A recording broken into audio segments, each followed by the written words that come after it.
السلام علیکم ورحمۃ اللہ تعالی وبرکاتہ۔ جامعہ رضویہ منظر اسلام کے آن لائن سبق میں آپ کا خیر مقدم ہے۔ پیارے بچوں، کھولتے ہیں اپنی کتاب شرح الجامی، صفحہ نمبر 43۔ کچھ عبارت پڑھ لیتے ہیں۔ بسم اللہ الرحمن الرحیم۔ فَهِندٌ يَجُوزُ صَرْفُهُ نظراً إلى انتفاء شرط تحتم تاثیر التانیث المعنوی اعنی احد الامور الثلاثہ، ويجوز عدم صرفه نظرا الى وجود السببين فيه وزين وسقر وما وجور زين وسقر علما لطبقة من طبقات النار وما وجور علمين لبلدتين ممتنع صرفها.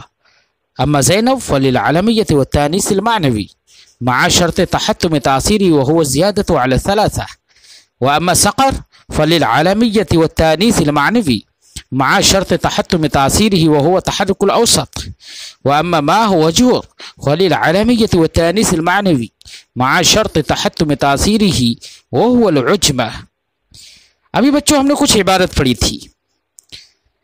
آج کے سبق میں صاحب کافیہ ما قبل میں جو تانیث معنوی کے لیے شرط وجوب بیان کی تھی کہ اس کے شرط وجوب غیر منصرف ہونے کے لیے شرائط وجوب جو ہیں وہ تین امور میں سے کسی ایک کا پایا جانا ہے، یا تو زیادت علی الثلاثہ ہو، یا زیادہ علی الثلاثہ نہ ہو بلکہ مطلب ثلاثی ہی ہو لیکن متحرک الاوسط ہو، اور تیسری شرط یہ ہے کہ متحرک الاوسط بھی اگر نہ ہو تو کم سے کم یہ ہے کہ عجمہ ہو۔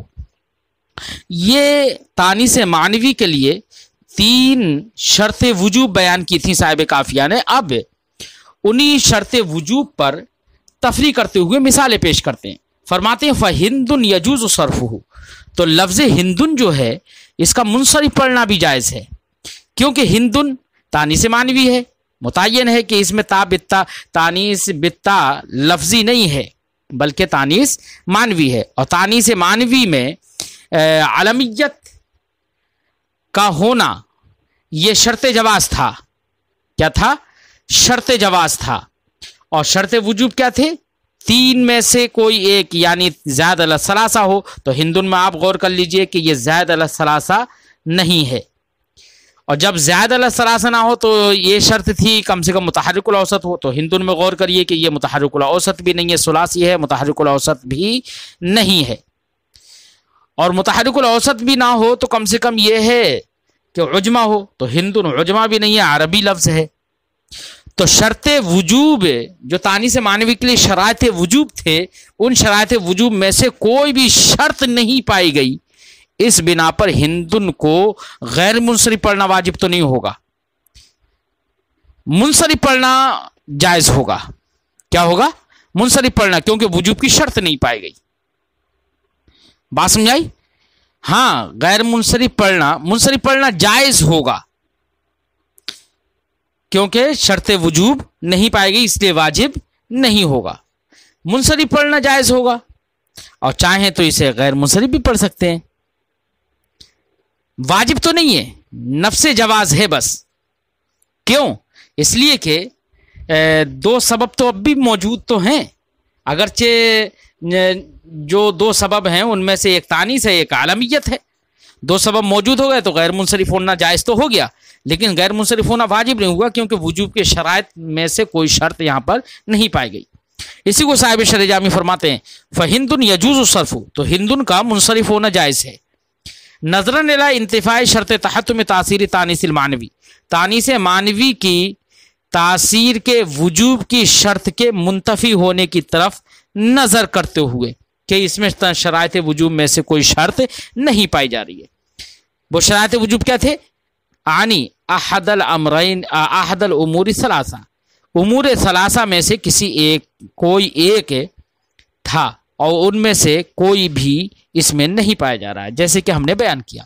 وَيَجُوزُ عَدَمُ صَرْفِهِ، اور اس کا غیر منصرف پڑھنا بھی جائز ہے، نظراً الی وجود السببین فیہ، اس بات کی طرف نظر کرتے ہوئے کہ اس کے اندر دو سبب موجود ہیں، عالمیت اور تانیث، اور عالمیت وہ شرط جواز تھی، شرط وجوب نہیں تھی۔ وزینب و سقر، زینب اور سقر اس کا غیر منصرف پڑھنا واجب ہے، زینب تو عورت کا نام ہے، اور سقر یہ طبقات نار سے ایک طبقہ کا نام ہے، علما لطبقۃ من طبقات النار۔ بہرحال علمیت تو ہے نا، اور تانیث تانیث معنوی ہے، اور زینب وہ زائد علی الثلاثہ ہے، تو زائد علی الثلاثہ شرط وجوب پالی گئی تانیث معنوی کی، اس لیے زینب کا غیر منصرف ہونا واجب۔ سقر زائد علی الثلاثہ نہیں ہے لیکن متحرک الاوسط ہے، تو شرائط وجوب سے ایک شرط پالی گئی اس کے اندر، اس لیے سقر کا غیر منصرف ہونا واجب۔ ماہ و جور اگرچہ ثلاثی ہیں، ساکن الاوسط ہیں، لیکن ان کے اندر شرط وجوب ایک پالی گئی، کیا؟ عجمہ ہونا، کیونکہ ماہ و جور یہ دونوں دو شہروں کے نام ہیں اور یہ عجمہ ہے، عربی نہیں ہے لفظ، اس لیے عجمہ ہونا شرط وجوب تھی، اس کے اندر پالی گئی، اس لیے ماہ و جور کا غیر منصرف ہونا واجب ہو گیا۔ بات سمجھائی بچوں؟ فرماتے ہیں وزین و سقر، سقر علما لطبقۃ من طبقات النار، سقر یہ طبقات نار سے ایک طبقہ ہے۔ و ماہ و جور علمین لبلدتین، ماہ و جور یہ دونوں دو شہروں کے نام ہیں۔ ممتنع صرفها، ان کا منصرف ہونا محال ہے، جب منصرف ہونا محال ہوگا تو غیر منصرف ہونا واجب ہو جائے گا۔ غیر منصرف ہونا کیوں واجب ہو جائے گا؟ کیوں وجہ ہے؟ وجہ اس کی کیا ہے؟ اما زینب، تو فرماتے ہیں اما زینب فللعلمیت والتانیث، رہا زینب اس کا غیر منصرف ہونا اس لیے واجب ہے کہ اس کے اندر ایک علمیت موجود ہے اور ایک تانیث معنوی ہے، اور ساتھ ہی ساتھ علمیت و تانیث معنوی دو سبب ہو گئے، ساتھ ہی ساتھ مع شرط تحتم تاثیر ہی، کہ اس کے تاثیر کے وجوب کی جو شرط تھی وہ شرط بھی موجود ہے، وہ کیا ہے؟ وہ زیادۃ علی الثلاثہ، وہ کیا ہے؟ زیاد علی الثلاثہ۔ اما سقر فللعلمیت والتانیث، سقر کا غیر منصرف ہونا اس لیے واجب ہے کہ اس کے اندر علمیت بھی ہے اور تانیث معنوی بھی ہے، مع شرط تحتم تاثیر ہی، اس کے تاثیر کے وجوب کی شرط کے ساتھ ساتھ، شرط کیا تھی؟ کیا ہے یہاں پر؟ وہ تحرک الاوسط، وہ ہے متحرک الاوسط ہونا۔ واما واہ وجور، رہا ماہ وجور، تو وہ غیر منصرف کیوں ہے؟ فللعلمیت والتانیث المعنوی، تو اس کے وہ دو سببوں کی وجہ سے، ایک علمیت اور تانیث معنوی کی وجہ سے، اور دوسری یہ کہ تانیث معنوی کے لیے شرط تاثیر، شرط وجوب کیا تھی؟ وہ شرط وجوب بھی یہاں پر موجود ہے، وہی کہہ رہے ہیں مع شرط تحتم تاثیری وہو العجمہ، اس کے تاثیر کے وجوب کی شرط کے ساتھ ساتھ، اور تاثیر کے وجوب کی شرط کیا ہے؟ وہ عجمہ ہے، اور ماہ وجور عجمہ ہے، اس لیے ان چاروں لفظوں کا غیر منصرف ہونا واجب ہے، منصرف ہونا اس کا محال ہے۔ اب اگلا فَإِن سُمِّيَ بِهِ سے صاحب کافیہ یہ مسئلہ بیان کر رہے ہیں کہ جب کوئی تانیث معنوی ہے، تو تانیث معنوی میں جو ظاہراً لفظاً تو کوئی تانیث کی علامت ہوتی نہیں ہے، مقدر ہوتی ہے تانیث معنوی، تو وہ امر معنوی ہے، تانیث کا اس کے مؤنث ہونا امر معنوی ہے، لہذا اگر کسی تانیث معنوی جو لفظ ہے، مؤنث معنوی جو لفظ ہے، اس لفظ کے ذریعے سے کسی مذکر کا نام رکھ دیا جائے تو تانیث معنوی زائل ہو جاتی ہے۔ اب جب تانیث معنوی زائل ہو گئی تو اب اس کا غیر منصرف ہونا تو جائز رہے گا نہیں، کیوں؟ اس لیے کہ صرف علمیت ہی تو رہ جائے گی، اور صرف علمیت کی بنا پر تو وہ غیر منصرف ہو نہیں سکتا ہے۔ پھر اب اس کو غیر منصرف ہونے کے لیے کیا ضرورت ہے؟ تو فرماتے ہیں کہ اگر تانیث معنوی ہے اور کسی مذکر کا نام رکھ دیا جائے تو اب ایسی صورت میں وہ غیر منصرف تبھی ہو سکتا ہے جبکہ وہ زائد علی الثلاثہ ہو، یعنی تانیث معنوی کے ذریعے سے کسی مذکر کا نام رکھنے کی صورت میں غیر منصرف ہونے کے لیے ضروری ہے زائد علی الثلاثہ ہونا۔ زائد علی الثلاثہ ہونا ضروری کیوں ہے؟ اس کی وجہ یہ ہے کہ جو زائد علی الثلاثہ ہوگا تو کم سے کم 4 حرف ہوں گے اس کے اندر، تو چوتھا حرف جو ہوگا وہ تائے تانیث کے قائم مقام ہو جائے گا۔ کس کے قائم مقام ہو جائے گا؟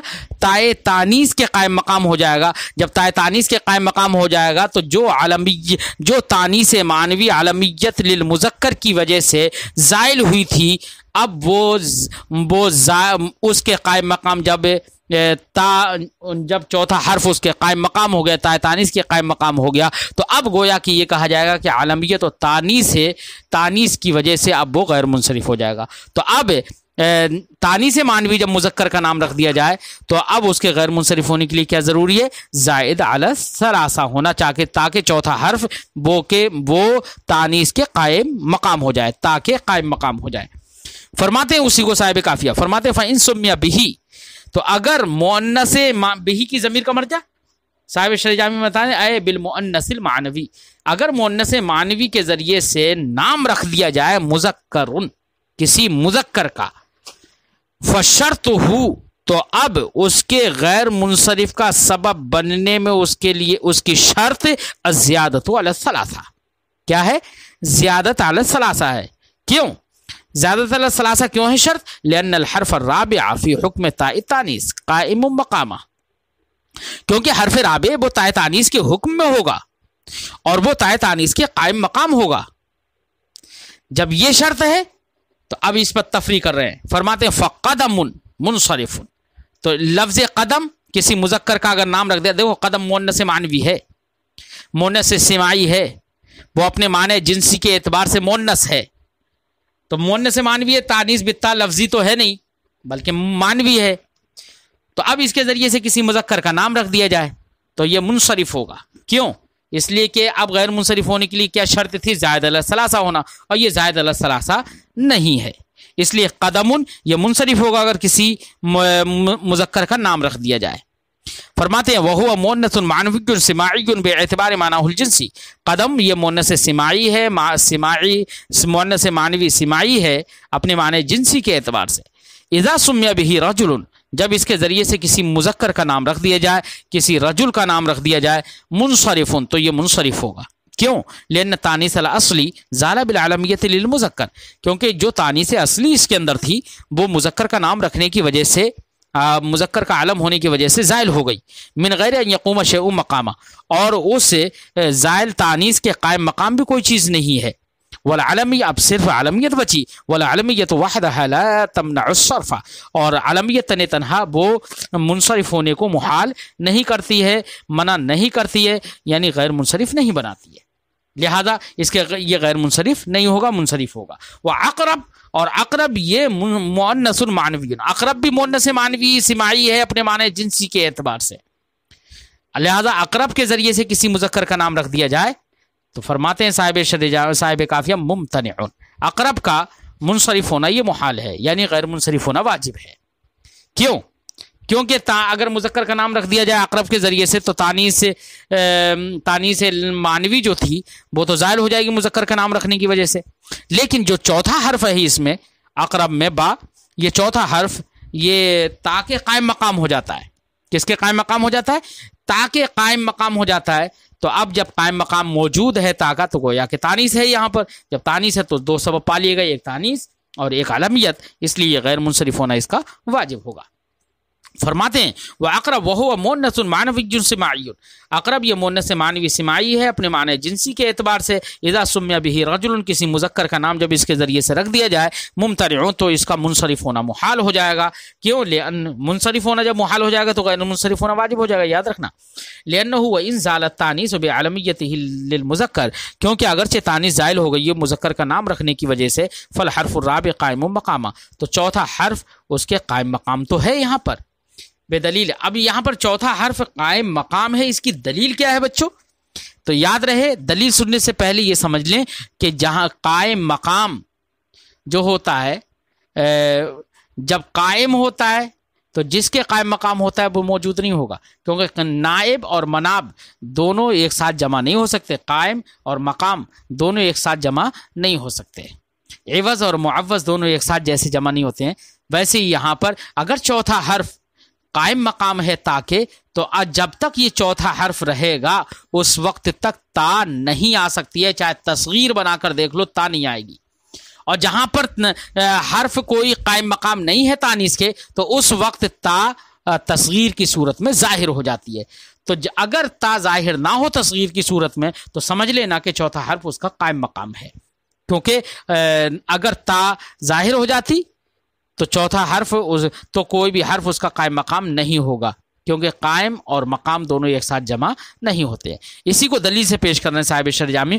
بے دلیل، اس دلیل سے انہ اذا صغر قدم، کہ قدم کی جب تصغیر لائی جائے، ظہرت تاء المقدرہ، تو تاء مقدرہ ظاہر ہو جاتی ہے، کما تقتضیہ قاعدۃ التصغیر، جیسے کہ قاعدہ تصغیر اس کا تقاضا کرتا ہے، فیقال قدیمۃ، تو کہا جاتا ہے قدیمۃ تصغیر لا کر، تو تا ظاہر ہو گئی نا، جب تا ظاہر ہو گئی، کیوں ہو گئی ظاہر؟ کیونکہ اس کا قائم مقام یہاں پر کچھ نہیں تھا، اس لیے تا ظاہر ہو گئی. برخلاف اقرب کے فإنه اذا صغر، کیونکہ اقرب کی جب تصغیر لائی جائے یقال عقیرب، تو عقیرب کہا جاتا ہے من غیر اظہار التا، تا کو ظاہر کیے بغیر، کیونکہ تا یہاں پر ظاہر نہیں ہوتی عقیرب میں. تا کیوں ظاہر نہیں ہوئی؟ اس کی وجہ کیا؟ کیونکہ با چوتھا جو حرف ہے وہ تا کے قائم مقام ہے. جب قائم مقام یہاں پر موجود ہے، قائم موجود ہے یہاں پر، تو جس کے قائم مقام ہے وہ یہاں پر نہیں آ سکتا. یہاں پر تا ظاہر کیوں نہیں ہوتی ہے؟ لأن الحرف الرابع قائم مقامہ، کیونکہ حرف رابع اس کا قائم مقام ہے. فاقرب اذا سمي به رجل، لہذا اقرب کے ذریعے سے جب کسی مرد کا نام رکھ دیا جائے گا امتنع صرفه، تو اس کا منصرف ہونا محال ہو جائے گا، یعنی غیر منصرف ہونا واجب ہو جائے گا. کس کی وجہ سے؟ دو سببوں کی وجہ سے، للعلمیت والتانیث الحکمی، ایک عالمیت کی وجہ سے اور دوسری تانیث حکمی کی وجہ سے. تانیث حکمی اس لیے کہہ رہے ہیں کیونکہ حقیقتاً تائے تانیث یہاں پر نہیں ہے، بلکہ چوتھا حرف تانیث کے قائم مقام ہے، اس لیے تانیث حکمی کہہ رہے ہیں. بات سمجھائی بچوں؟ تو آج کا سبق ہم یہیں پر ختم کرتے ہیں، پھر آئندہ سبق میں ملتے ہیں. لیکن بچوں ابھی آپ لوگوں میں سے جنہوں نے ہمارے چینل کو سبسکرائب نہیں کیا ہے وہ ضرور سبسکرائب کریں، تاکہ ان کو ہر آنے والی نئی ویڈیو بآسانی پہنچ سکے.